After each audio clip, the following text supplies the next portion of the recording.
Today we are going through our presentation on the topic of the supply chain. Our question is, how will the current news trade supply chain have to evolve to meet the needs of the publishers, retailers and consumers?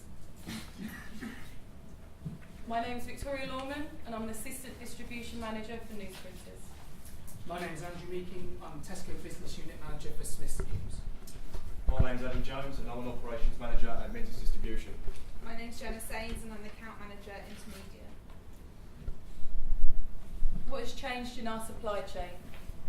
Magazine and newspaper print reduction, changes in primary distribution contracts for news, the liquidation of Polestar, the consolidation of magazine distributors, Downton securing main magazine distributor contracts, publisher and wholesale house consolidation, and the migration of format from physical copy to digital, for example, Glamour magazine. This chart shows a number of elements currently in the supply chain and a number of operators within each element. We understand that this current supply chain has been consolidated over the previous years and it will continue to be consolidated in the future. This graph shows value and volume decline over the past 4 years for newspapers and magazines. Volumes have declined by 4% for newspapers and by 7% for magazines this year. To protect revenues as volumes are declining, publishers are increasing their cover prices, which can be seen in the growing gap between the value and volume lines on both charts. However, as volumes and revenues decline over time, the industry will need to complete a strategic review of the current supply chain model, as the current shared margins would make it unsustainable. We can see from the previous slide that consumer consumption habits are evolving. We are generally becoming more time poor and the media options available to us get bigger and bigger. As a result, some publishers are introducing marketing initiatives to meet the changing needs of the consumer. An example shown to us during the course was for the Week publication, who introduced a bundle subscription model where they included print and digital in the same offer. The red bar on the graph demonstrates the increase in subscriptions during the years shown for the bundle offer as the print volume declines. This increases average revenue per unit and for the category whilst meeting consumer needs. So we also looked at category space reduction, and as purchasing behaviour changes and volume declines, as demonstrated in the previous slides, retailers are reducing the space given to the category within their stores. A combination of this is comparatively enhanced margins in other categories such as food and other necessities, is putting pressure on news and the magazine category. We see this as continuing in the future, so we wonder what the magazine and newspaper market can do to keep the consumers interested in titles on the newsstand. This leads us on to what certain areas and who in the supply chain are trying to do to modernise the market. We are now going to look at what the supply chain is doing to invest in the future. Victoria will start this and talk us through building their brand. Publishers are now focusing on building their brand rather than focusing specifically on newsstand sales and subscription sales. Publishers are now introducing events into their brands and focusing on their advertising as an income revenue rather than direct sales. Subscriptions are allowing publishers to have more of an insight into their demographic, whereas for newsstand this information is hard to collect. For example, during our ACE course presentation for Bauer Media, they highlighted to us that although they are venturing into different markets, they are continuing to invest into building their brand within the newsstand. As you can see from this image, they've used a primary spot in London in News on the Wharf to promote their special edition of Empire magazine. We are now going to look at alternative promotional tactics within retailers. Retailers are looking at different ways they can promote magazines within their stores.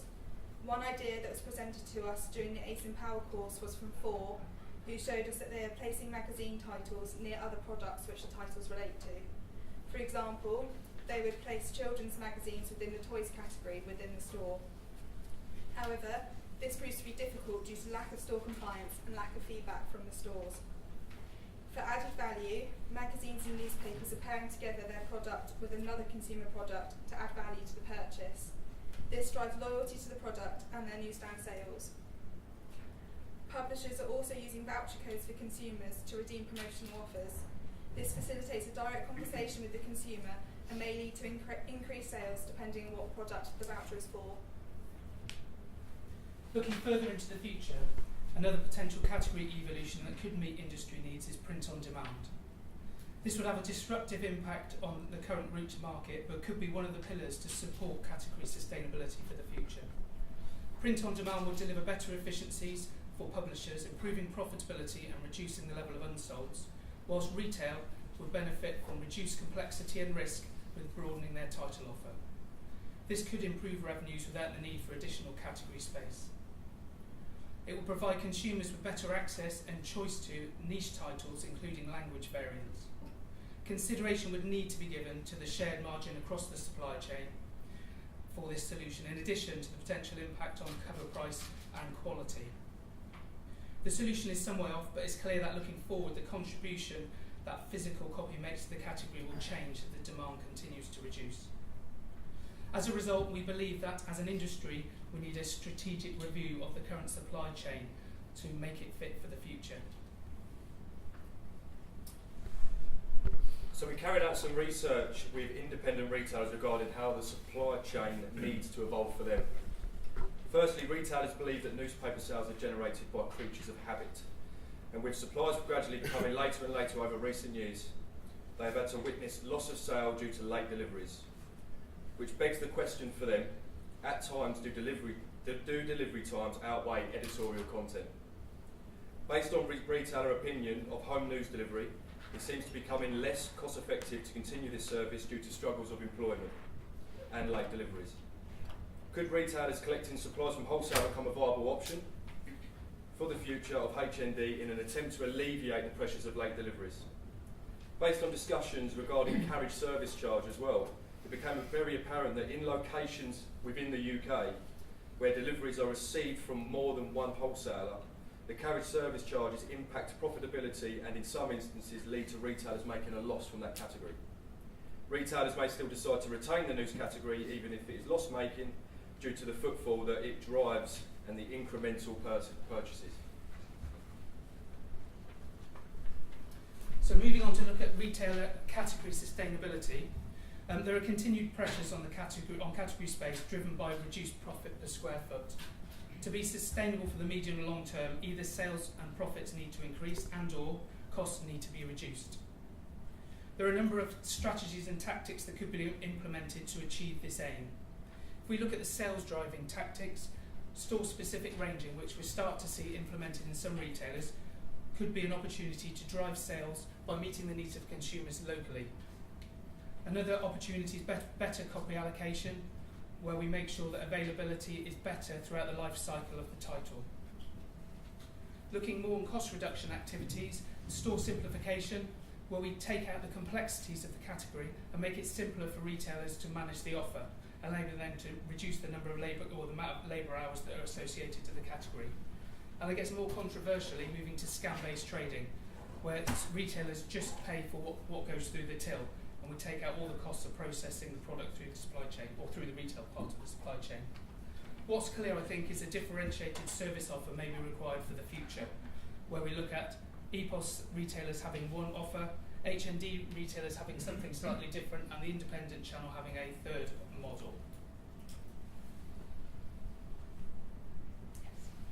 So, how will the current news trade supply chain have to evolve to meet the needs of publishers, retailers and consumers? In summary, we believe that publishers are diversifying to protect and increase revenues by focusing on their subscriptions and their event marketing. We see this as a negative influence on the future of the supply chain, because if publishers are not putting their full focus on the newsstand, retailers will eventually lose out. For retailers, the supply chain needs to become less complex to allow them to realise cost efficiencies to support the long-term sustainability of the category. However, the future direction of retail is slightly unknown, as we mentioned earlier, with the potential inclusion of Amazon into the supply chain, which could disrupt the current supply chain model. For consumers, the supply chain needs to deliver good availability to provide consumers with what they need and when they want it. With consumer purchasing habits changing consistently, and with the increase of technology and social media, it is becoming increasingly difficult to predict the future of consumers and how this will affect our industry. Thank you for listening to our presentation.